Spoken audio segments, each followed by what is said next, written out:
friends. So, നമ്മളെല്ലാവരും ഒരു വലിയ നോട്ടിഫിക്കേഷന് വേണ്ടിയിട്ട് വെയിറ്റ് ചെയ്തിരിക്കുക അല്ലേ?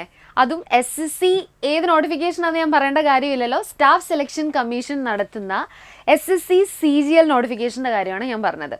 ഓൾമോസ്റ്റ് ഡിഗ്രി എല്ലാം കഴിഞ്ഞിരിക്കുന്ന ആസ്പിരൻസ്, വളരെ നല്ലൊരു ജോലി ആഗ്രഹിക്കുന്ന ആളുകൾ, അതായത് ഇത്ര രൂപ സാലറി വേണം എന്ന് മൈൻഡിൽ ഫിക്സേഷൻ ഉള്ള കുറേ കാൻഡിഡേറ്റ്സ് ഉണ്ടായിരിക്കും. അല്ലെങ്കിൽ എനിക്കൊരു പെർട്ടിക്കുലർ ഡിപ്പാർട്ട്മെൻറ്റിൽ, അതും ഗവൺമെൻറ് ജോലി തന്നെ വേണം, സെൻട്രൽ ഗവൺമെൻറ് ജോലി തന്നെ വേണം, ആൻഡ് പെർട്ടിക്കുലർ ഡിപ്പാർട്ട്മെൻറ്റിൽ തന്നെ വർക്ക് ചെയ്യണം. ഇങ്ങനെയൊക്കെ കുറേ ക്രൈറ്റീരിയാസ് മനസ്സിൽ വെച്ചിട്ട് കോമ്പറ്റേറ്റീവ് എക്സാം ആസ്പയർ ചെയ്ത് പഠിക്കുന്ന കാൻഡിഡേറ്റ്സ് മാത്രം ഈ വീഡിയോ കാണുക. എനിക്ക് സ്റ്റാർട്ടിങ്ങിൽ തന്നെ പറയാനുള്ള അതാണ്. അല്ലാതെ എന്താ പറയുക, പ്രത്യേകിച്ച് ലക്ഷ്യബോധമൊന്നുമില്ല, എവിടെയെങ്കിലും വർക്ക് ചെയ്താൽ മതി, അല്ലെങ്കിൽ എവിടെയെങ്കിലുമൊക്കെ നമുക്ക് കയറിപ്പറ്റി പോയാൽ മതി എന്ന് താല്പര്യപ്പെടുന്ന ആൾക്കാരാണെങ്കിൽ ഈ വീഡിയോ കാണരുത്. Okay, so without any delay let's get started. So ഞാൻ പറഞ്ഞതുപോലെ തന്നെ SSC CGL എക്സാമിനേഷനെ കുറിച്ചിട്ടാണ് ഇവിടെ ഡീറ്റെയിൽ ചെയ്യാൻ പോകുന്നത്. CGL എക്സാമിനേഷൻ ഈ ഒരു ഓപ്പർച്യൂണിറ്റി എന്ന് പറയുന്നത്, ഫസ്റ്റ് ഓഫ് ഓൾ ഞാൻ SSCനെ കുറിച്ച് പറയാം, സ്റ്റാഫ് സെലക്ഷൻ കമ്മീഷൻ. കാരണം SSC എന്ന് പറയുന്നത് ഒരു കോമ്പറ്റേറ്റീവ് എക്സാം കണ്ടക്ട് ചെയ്യുന്ന ഒരു ബോഡിയാണ്. ഓക്കെ, അവർ ഒരുപാട് എക്സാമിനേഷൻസ് കണ്ടക്ട് ചെയ്യാറുണ്ട്. എക്സാമ്പിൾ പറയുകയാണെങ്കിൽ SSC CGL, CHSL, SSC MTS, SSC GD constable, SSC stenographer തുടങ്ങി ഒരുപാട് എക്സാമിനേഷൻസ് ആണ് സ്റ്റാഫ് സെലക്ഷൻ കമ്മീഷൻ കണ്ടക്ട് ചെയ്യുന്നത്. ആൻഡ് SSC കണ്ടക്ട് ചെയ്യുന്നത് കേന്ദ്ര സർവീസിലേക്കാണ് അവർ ജോലി പ്രൊവൈഡ് ചെയ്യുന്നത്. ഓക്കെ, സോ കേന്ദ്ര സർവീസിലേക്ക് ആളുകളെ റിക്രൂട്ട് ചെയ്യുന്ന, പരീക്ഷ ത്രൂ റിക്രൂട്ട് ചെയ്യുന്ന ഒരു റിക്രൂട്ട്മെൻറ്റ് ബോഡിയാണ് സ്റ്റാഫ് സെലക്ഷൻ കമ്മീഷൻ എന്ന് പറയുന്നത്. പല തലങ്ങളിലായിട്ടാണ് SSC പരീക്ഷ കണ്ടക്ട് ചെയ്യുന്നത്. ഒന്ന് 10ാം ക്ലാസ് ലെവൽ, അടുത്തത് +2 ലെവൽ, ആൻഡ് അടുത്തതെന്ന് പറയുന്നത് എന്താണ്, ഡിഗ്രി ലെവൽ. 10ാം ക്ലാസ് യോഗ്യത വെച്ചുകൊണ്ട് എഴുതാൻ സാധിക്കുന്ന പരീക്ഷയാണ് SSC MTS എന്ന് പറയുന്നത്. +2 യോഗ്യത ഉണ്ടെങ്കിൽ നിങ്ങൾക്ക് SSC CHSL എഴുതാം, ആൻഡ് ഡിഗ്രി യോഗ്യത ഉണ്ടെങ്കിൽ നിങ്ങൾക്ക് എന്ത് ചെയ്യാൻ പറ്റും, SSC CGL എഴുതാൻ പറ്റും. ആൻഡ് ഈ ഡിഗ്രി യോഗ്യത ഉള്ളവർക്ക് എന്ത് ചെയ്യാൻ പറ്റും, CHSL എഴുതാൻ പറ്റും, MTS എഴുതാൻ പറ്റും. കാരണം ഡിഗ്രി ഉള്ളവർക്ക് ഓഫ് കോഴ്സ് 12th കാണും, 10th കാണും അല്ലേ.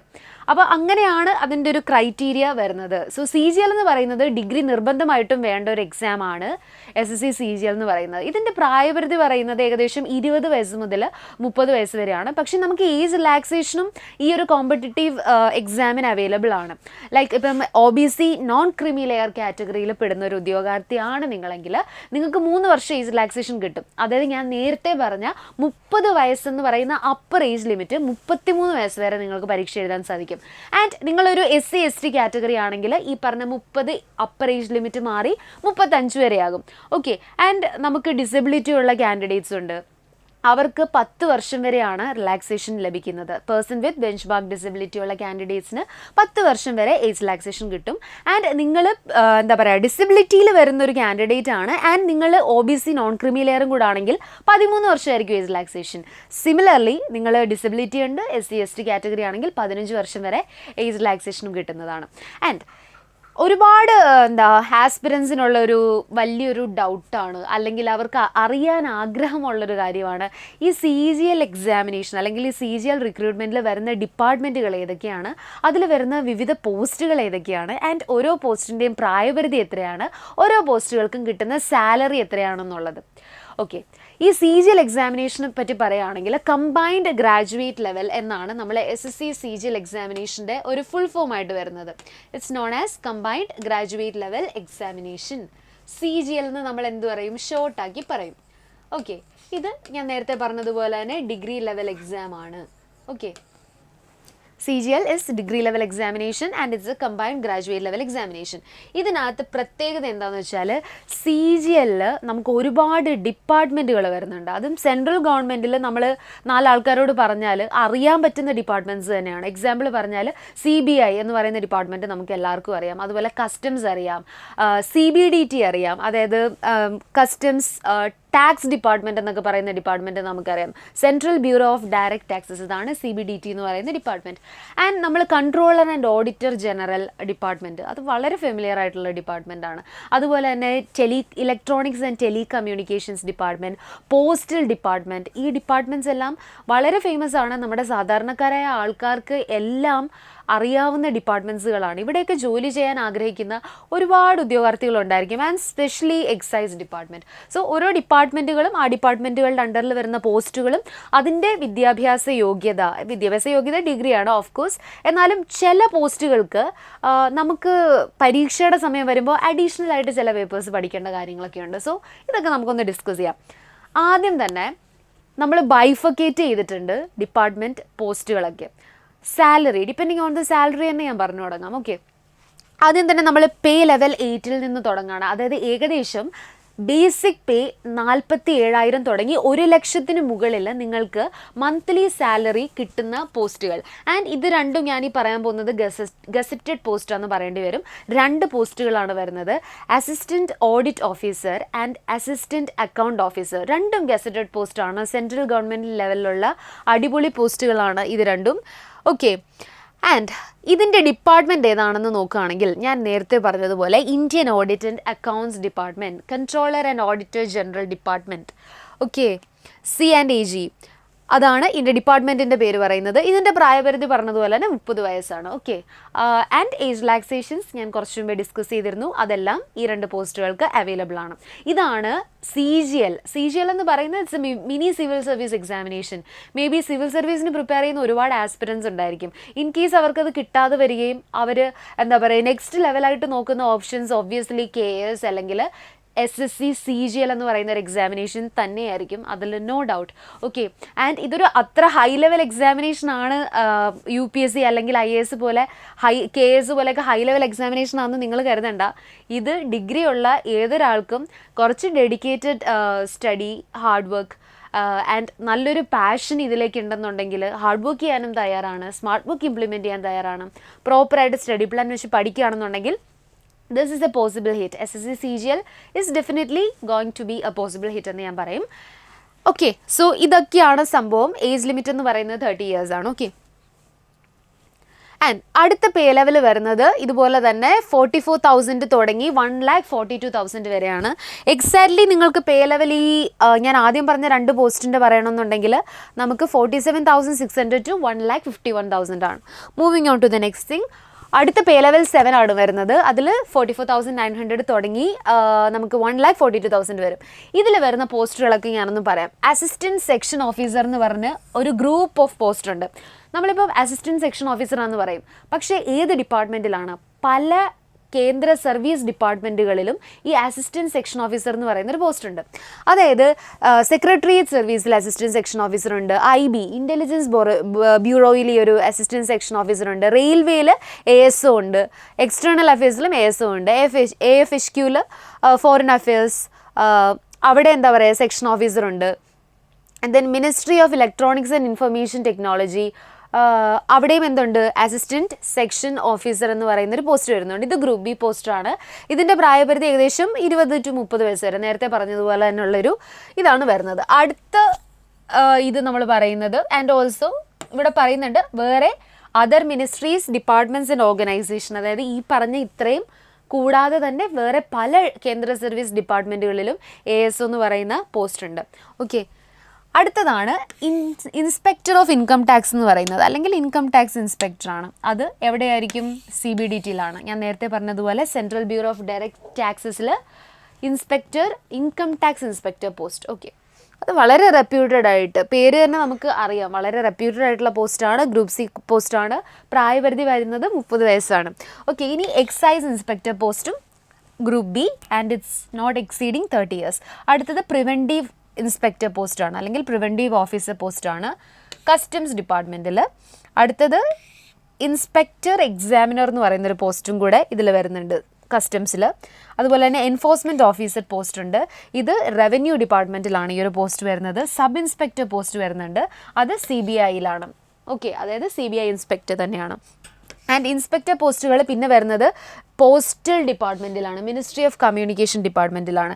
അനദർ ഇൻസ്പെക്ടർ പോസ്റ്റ് വരുന്നത് നർക്കോട്ടിക്സിലാണ്, സെൻട്രൽ ബ്യൂറോ ഓഫ് നർക്കോട്ടിക്സ് എന്ന് പറയുന്ന ഡിപ്പാർട്ട്മെൻറ്റിലാണ് അടുത്ത ഇൻസ്പെക്ടർ പോസ്റ്റ് വരുന്നത്. സോ ഓൾമോസ്റ്റ് എല്ലാ ASO പോസ്റ്റുകളും, അതായത് അസിസ്റ്റൻറ്റ് സെക്ഷൻ ഓഫീസർ പോസ്റ്റുകളും ഇൻസ്പെക്ടർ പോസ്റ്റുകൾ അക്രോസ് വേരിയസ് റെപ്യൂട്ടഡ് ഡിപ്പാർട്ട്മെൻറ്റ്സ് എല്ലാം ഈ ഒരു പേ സ്കെയിലിലും പേ ലെവലിലുമാണ് വരുന്നത്. കൂടുതലും ഇതെല്ലാം ഗ്രൂപ്പ് B, ഗ്രൂപ്പ് C പോസ്റ്റാണ്. Okay, moving on to the next pay level. അടുത്ത പേ ലെവൽ എന്ന് പറയുന്നത് പേ ലെവൽ 6 ആണ്. അത് 35,000 തുടങ്ങി 1,12,000 വരെ നിങ്ങൾക്ക് സാലറി ലഭിക്കാവുന്ന പോസ്റ്റുകളാണ്. ഇതിലും പ്രായപരിധി 30 വയസ്സ് തന്നെയാണ്. ആൻഡ് ചിലതിന് ഒരെണ്ണത്തിന് നമുക്ക് 32 വയസ്സ് വരെ കാണാൻ പറ്റും. അത് JSO എന്ന് പറയുന്ന പോസ്റ്റാണ്, ജൂനിയർ സ്റ്റാറ്റിസ്റ്റിക്കൽ ഓഫീസർ. അത് മിനിസ്ട്രി ഓഫ് സ്റ്റാറ്റിസ്റ്റിക്സ് ഡിപ്പാർട്ട്മെൻ്റ് ആണ്, ഗ്രൂപ്പ് B പോസ്റ്റാണ്.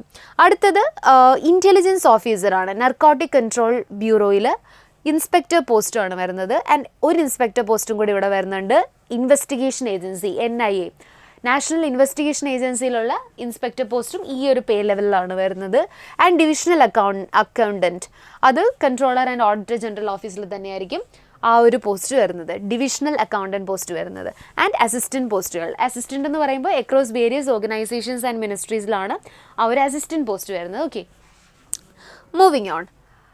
അടുത്തത് പേ ലെവൽ 5 ആണ്. 29,000 തുടങ്ങി 92,000 റേഞ്ചിലായിരിക്കും നിങ്ങളുടെ സാലറി വരുന്നത്. ഈ ഒരു പേ ലെവലിൻ്റെ കീഴിൽ വരുന്നതെല്ലാം തന്നെ ഓഡിറ്റർ അക്കൗണ്ടൻറ്റ് പോസ്റ്റുകളാണ്.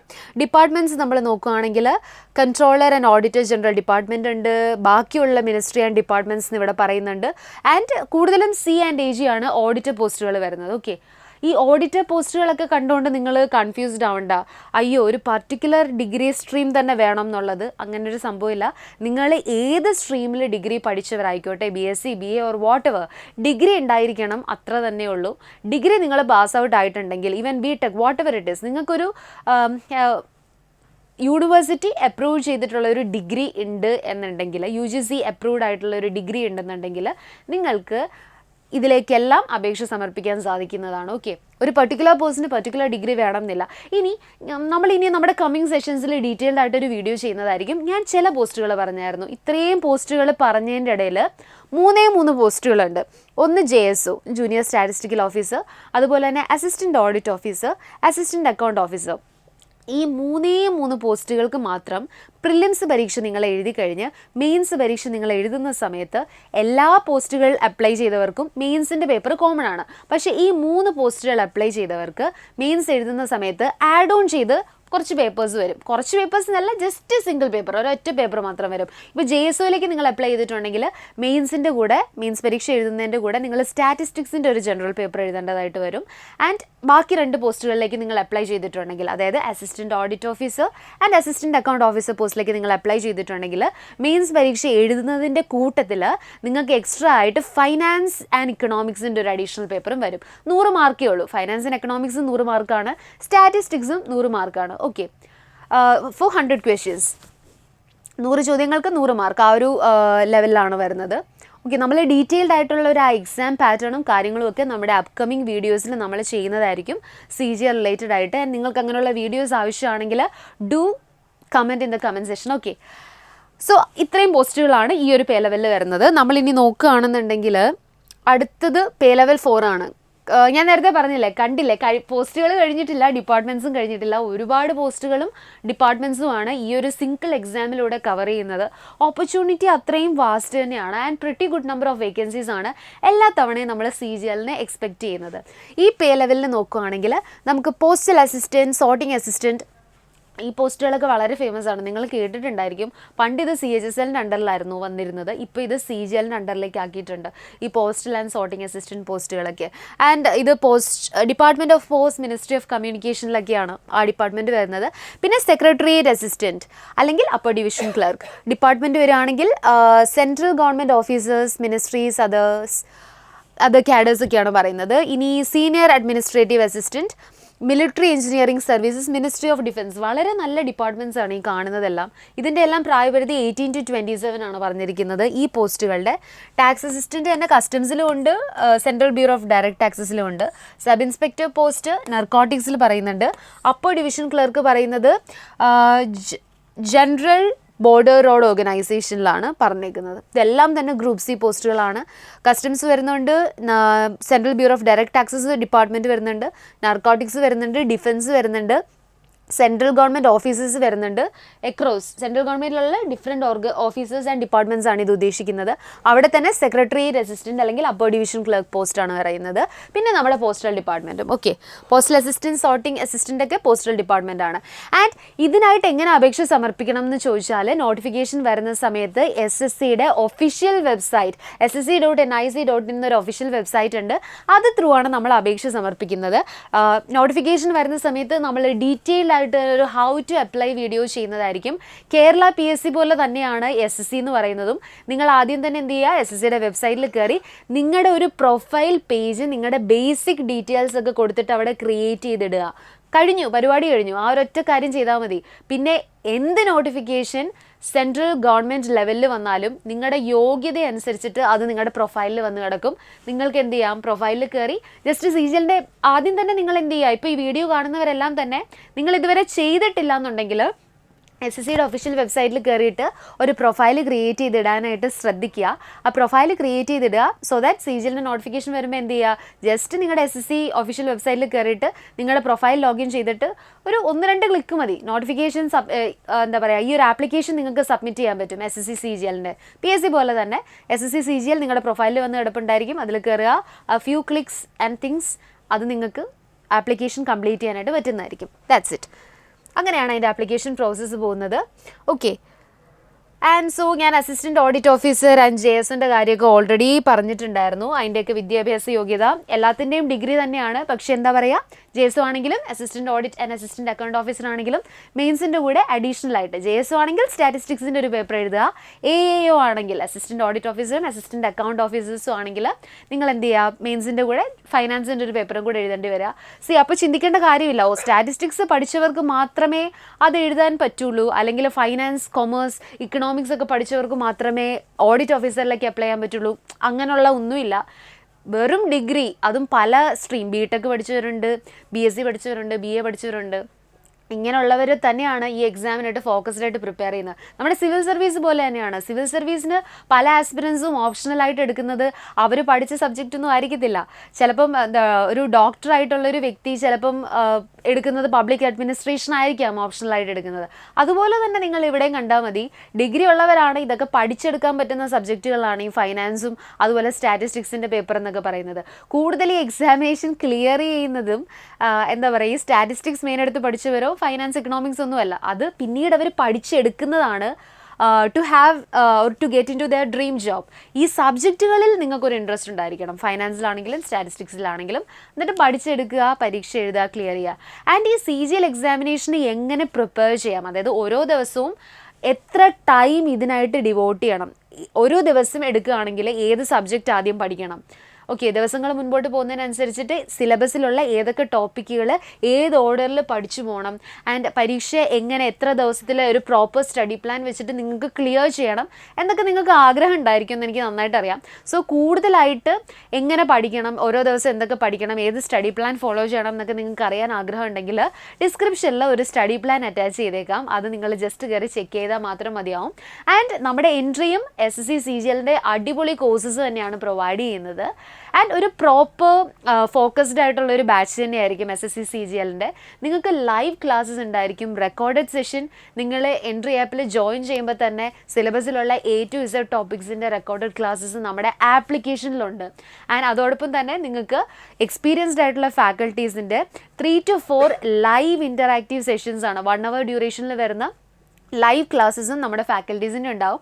അവർ നിങ്ങളുടെ ഈ ഒരു നിങ്ങൾ കോഴ്സ് എടുക്കുന്ന ടൈമിൽ നിങ്ങളുടെ കോഴ്സ് ഡ്യൂറേഷനിൽ തന്നെ സിലബസിലുള്ള A to Z ടോപ്പിക്സ് അവർ ഓൾറെഡി നിങ്ങളെ പഠിപ്പിച്ചും തരും ലൈവായിട്ട്. പ്ലസ് അവരുടെ എല്ലാ ടോപ്പിക്സിൻ്റെയും ക്ലാസ്സസ് ആപ്പിൽ റെക്കോർഡഡും ആയിട്ടുണ്ടായിരിക്കും. ആൻഡ് നിങ്ങളോടൊപ്പം ഓഫ് കോഴ്സ് നിങ്ങളുടെ കോഴ്സ് തീരുന്നവരെ മെൻറ്റർഷിപ്പ് അസിസ്റ്റൻസ് നിങ്ങൾക്ക് ഉണ്ടായിരിക്കുന്നതാണ്. ആൻഡ് നമ്മൾ ഹൈലി അപ്ഡേറ്റഡ് ആയിട്ടുള്ള മോക്ക് ടെസ്റ്റ് സ്റ്റഡി മെറ്റീരിയൽസ് എല്ലാം തന്നെ പ്രൊവൈഡ് ചെയ്യുന്നത്. ഈ എൻട്രിയുടെ ഫീച്ചേഴ്സിനെ കുറിച്ചോ അല്ലെങ്കിൽ ഈ നോട്ടിഫിക്കേഷൻ റിലേറ്റഡ് ആയിട്ട് എങ്ങനെ അപ്ലൈ ചെയ്യാം ചെയ്യാം, എന്താണ് യോഗ്യത, നിങ്ങൾക്ക് കുറേ ഡൗട്ട്സ് ഉണ്ടായിരിക്കുമല്ലോ, അതെല്ലാം ക്ലിയർ ചെയ്യാൻ നിങ്ങൾക്ക് താല്പര്യമുണ്ട്, അല്ലെങ്കിൽ കൂടുതൽ ഈ നോട്ടിഫിക്കേഷനെ കുറിച്ച് അറിയാനും പരീക്ഷയെക്കുറിച്ച് അറിയാൻ താല്പര്യമുണ്ടെന്നുണ്ടെങ്കിൽ സ്ക്രോളിലൂടെ ഒരു നമ്പർ പോകുന്നുണ്ടാവും. ആ നമ്പറിൽ നിങ്ങൾക്ക് ജസ്റ്റ് കോൾ ചെയ്താൽ മാത്രം മതിയാവും. So wishing you all the very best. എല്ലാവരും ഇപ്പോൾ തന്നെ CGL-നായിട്ട് പ്രിപ്പയർ ചെയ്യുക.